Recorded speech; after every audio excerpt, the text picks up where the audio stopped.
Bonjour, bienvenue ici à Karlsruhe pour ce rendez-vous. Il est 13h15 ici, il pleut à Karlsruhe. Nous sommes heureux de vous accueillir pour ces nouvelles du Conseil Ökumenik. Herzlich willkommen hier in Karlsruhe. Wir sind froh, dass Sie mit uns sind. Es regnet heute in Karlsruhe. Hello, welcome here to this news for the World Council of Churches channel. We are happy to be with you. Anna, how are you? I'm doing good. Good morning.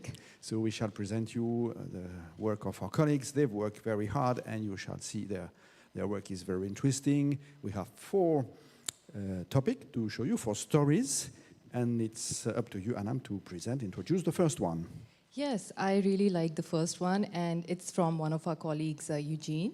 And he just, as you know, that there are a lot of people watching and following us online. So there were some people, like from Argentina, who were connected online. And let's watch the video and see it for yourself. So let's go into the Spanish language.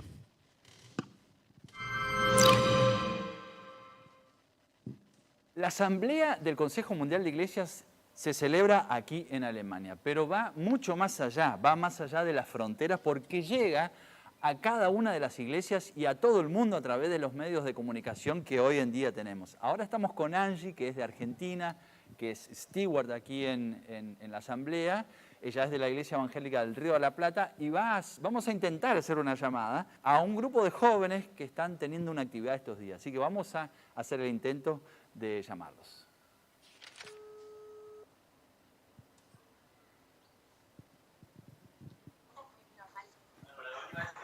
Hola. ¿Cómo están? Hola. ¿Cómo estamos? Ay, muy bien. Estoy acá en la asamblea del CMI. Sí, la estamos siguiendo. ¿Cómo te está yendo? Excelente. Estoy súper cansada, mucho trabajo, pero muy lindo. ¿Ustedes a dónde están yendo? Asunción, Paraguay. Tenemos reunión de COG. ¿Qué es reunión de COG? Cuenten a la gente. Es la reunión del equipo de coordinación juvenil de la Juventud de la Iglesia, de la IER. Estamos planificando las actividades de toda la Iglesia y entre ellas nuestro campamento amplio de la Juventud Yerpina para enero de 2024. ¡Vamos! ¡Qué lindo! Acá estamos haciendo presencia yerpina también. ¿Están tomando mate? Justo ahora no, pero ya en un ratito lo tenemos que armar, obligatorio. ¿Y vos, Angie? ¿Qué tal allá? ¿Cómo están pasando? Excelente, excelente. Hay jóvenes de todas partes del mundo. Conocí a gente de la India, del Pacífico, de Estados Unidos, de todas partes de Europa, de un montón de confesiones distintas, ortodoxos, metodistas, evangélicos. Así que re lindo el encuentro ecuménico con todos. Sí, debe estar súper lindo. Sí, se los extraña. Ah, nosotros también te extrañamos.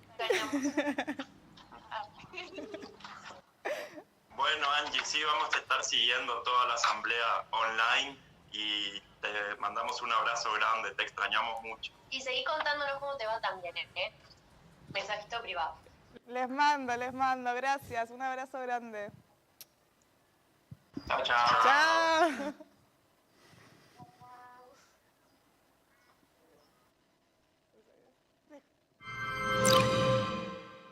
So hello, fellow friends from Argentina or Rio de la Plata. I imagine you are watching us live. I don't know, perhaps. So thanks to be in touch with us. Thanks for this networking. We are in a networking situation. You agree with me, Anam? Yes, definitely. Okay, so that thanks to this networking possibilities, these possibilities and the generation, are you yourself a networking woman? Yeah, definitely. It's a great networking opportunity. Okay, so let's see another situation, another story we are able to offer to you. It's called Each Church for Climate Justice. The question behind is climate change, everybody agrees. Climate justice, it's something else. Watch.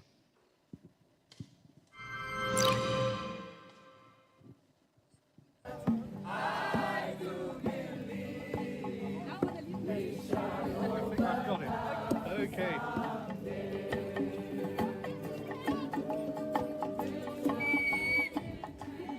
We talk about justice when there is injustice.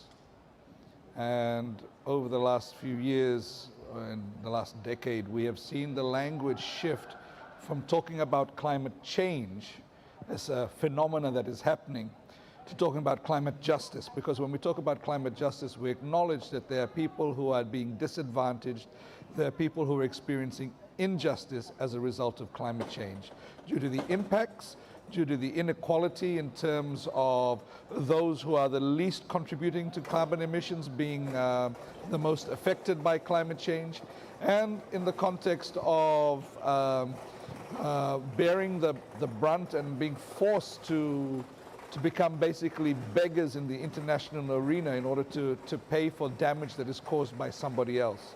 What kind of future do we want to step into? What kind of future do we imagine for our daughters, sons, and grandchildren? When do we want it? Now! What do we want? Climate justice! When do we want it? Now! If you want climate justice, say amen! Amen! When I go home from here, what I would like to bring home is more hope and the feeling that the older generations are listening to us and listening to our concern, and that they are taking climate crisis seriously. Well, I think for me, it's a sad story because it doesn't seem like the churches really do anything. The churches, they hear about the climate issue. We're actually in a climate crisis right now, but it doesn't seem like the churches are really taking it seriously and acting on the call to do better and encourage their members to live better. What we really need to do is each member church needs to take responsibility. We cannot just leave it to WCC to do it. They're doing as much as they can, but this is a responsibility for us to remember that we are the WCC. We are the World Council of Churches. We are the body of Christ in this world. And so each member church has a responsibility to address this issue of climate change and speak up and act for climate justice.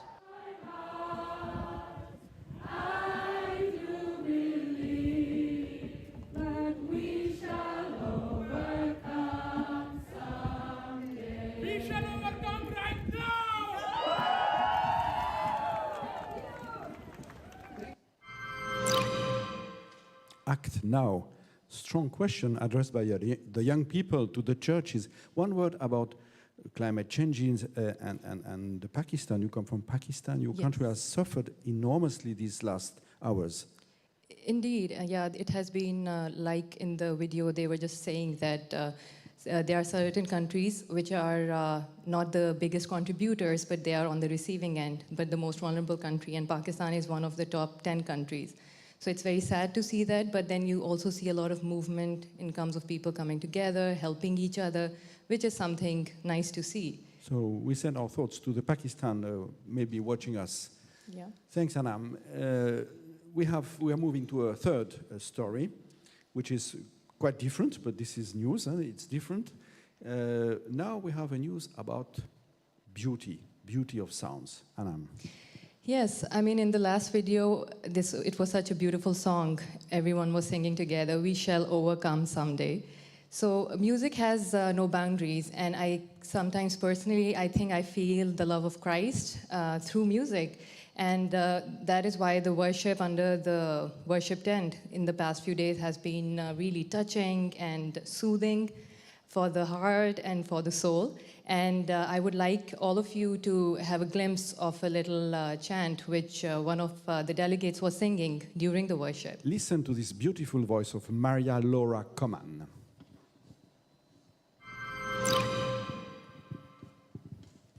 This is my first assembly here. I heard that it happens every 8 years. So I am already waiting for the next session in 8 years' time. Music has always been in my life, and I'm first of all, I thank God for this gift, and I think I feel responsible for it. That's why I chose to sing to God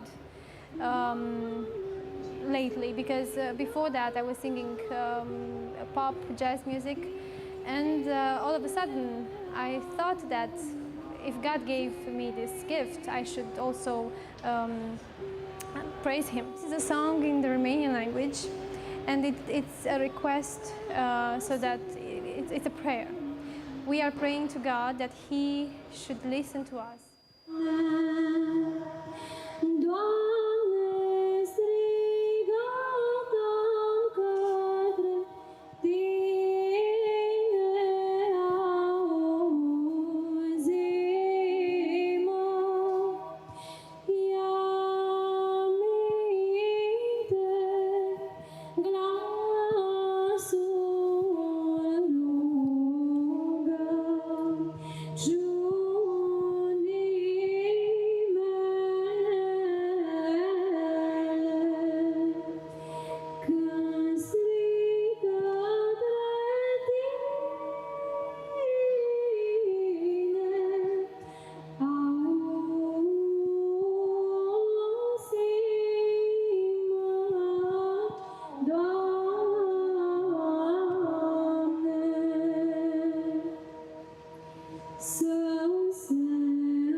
Beautiful voice of Maria Laura Common. Emotion for you, Anam? Listening, emotion when you Oh, yes. listen to this music? Yes, it was just like so attractive, and we all are speaking so many beautiful languages, and sometimes we are unable to understand, but I think music is the only language which is universal. And it's very important in the Orthodox tradition, of course. I imagine I could see on the video that she comes from Romanian Orthodox Church. Thank you for this wonderful story. Last story is an interview with Grace Thompson. She's a youth from the United Kingdom, and she's engaged in the Ecumenical Disability Advocates Network. Follow it.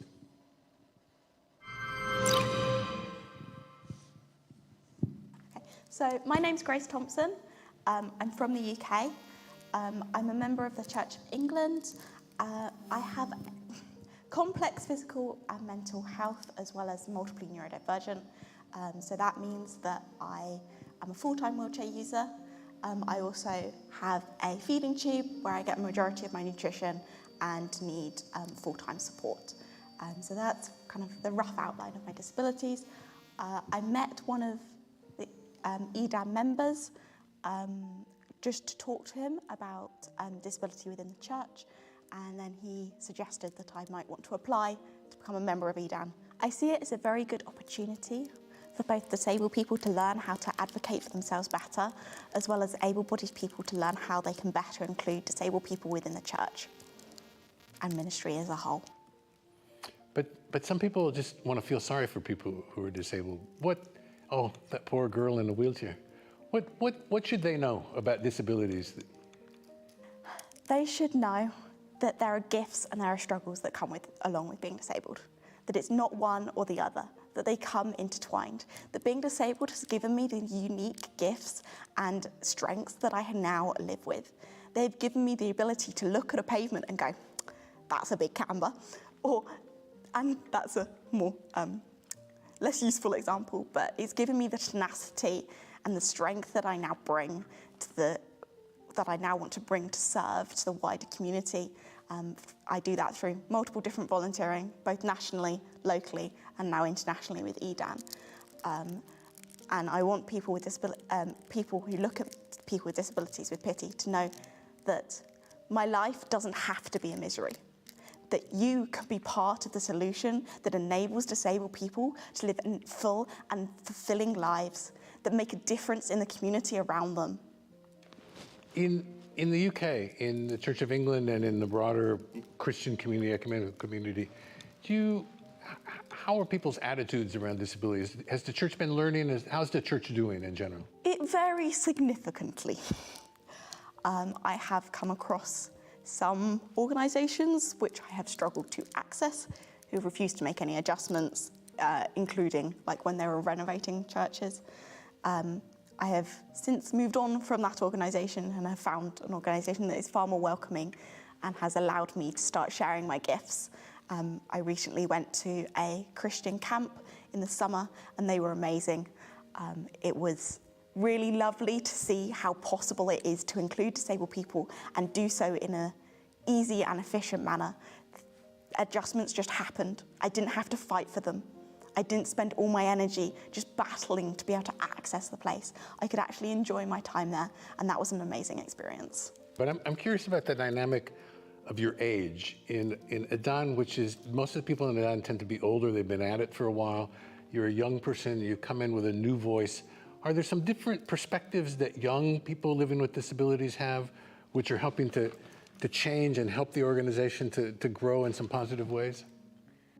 I think young people bring a new sense of optimism, a new sense of what is possible. I think young people have a view of the future where they can see themselves being involved in society, and they want to make that possible for those that come behind them. And I think young people can bring fresh ideas and fresh perspectives to Adan, who have a lot of experience in this world, but we can bring a new sense of ideas that we can then learn from each other to develop a stronger community together. What message do you bring to the assembly? What do people need to know? I think they need to value everyone with disabilities, no matter how complex or scary it seems. People with all abilities and needs can bring value to your community, your church, and the ecumenical family as a whole. I think no matter how daunting it seems, you should make a concerted effort to include as many disabled people as you can. Merci. Merci beaucoup, Grace, pour votre témoignage très touchant. Thanks a lot, Grace, for your words. They touch me deeply. A reaction from you, Anam? Yes, I think for me personally, it's like I would like to say differently abled and not disabled. And I think even in the Bible, we see how God has turned our greatest weaknesses into our greatest strengths, and because He's God and He's capable of it. So, and the way like church should be more inclusive, I think, and the WCC Assembly being a forum, providing a forum, it's very nice to see. Well, thank you. That's all for today. You shall have other meetings with this conference and with the work of our colleagues. Thanks a lot to the online production team for this offer to you. We wish you a good afternoon for those who are living in the same area of time. Next meeting is tonight, the prayer time. So enjoy this afternoon and see you soon. Thanks a lot. See you soon. Bye-bye.